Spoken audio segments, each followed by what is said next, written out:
জঙ্গলমহলে 100 দিনের কাজ 100 দিন হয়ে গেছে, 100 দিনের কাজ 100 দিন হয়ে গেছে। আগামী দিন 100 দিনের পরিবর্তে তারা যদি 200 দিন করে রাজ্য সরকার টাকা দেবে। আমি চাই আমার ভাই বোনেরা 100 দিনেরটা 200 দিনে করুক। বিনপুরের সভামঞ্চ থেকে এই দাবি করেছিলেন মুখ্যমন্ত্রী মমতা বন্দ্যোপাধ্যায়। 3 দিনের মাথায় মুখ্যমন্ত্রীর এই দাবিকে সরাসরি মিথ্যে বলে উড়িয়ে দিলেন পশ্চিম মেদিনীপুরের জেলা সভাধিপতি। বললেন 100% নয়, 100 দিনের কাজ হয়েছে 30%।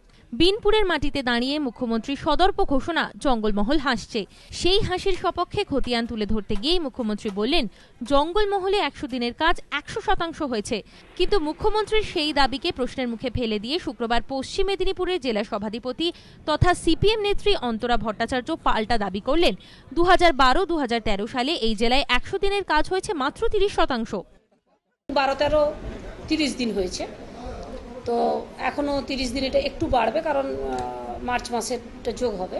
মুখ্যমন্ত্রী বলছেন এবং সরকারি তথ্য দেখে তো বলতে হবে। যদি মুখ্যমন্ত্রী ঠিক বলেন তাহলে সরকারি তথ্য অন্য কথা বলছে। ওটা হয়তো মুখ্যমন্ত্রীও জানেন যে 100 দিন হয়নি।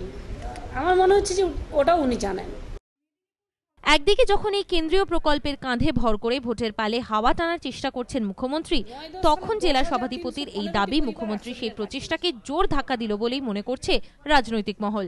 পাশাপাশি প্রশ্ন উঠছে, কোন তথ্যের ভিত্তিতে এই দাবি করলেন মুখ্যমন্ত্রী? বিল্টু গোপের রিপোর্ট, এবিপি আনন্দ, পশ্চিম মেদিনীপুর।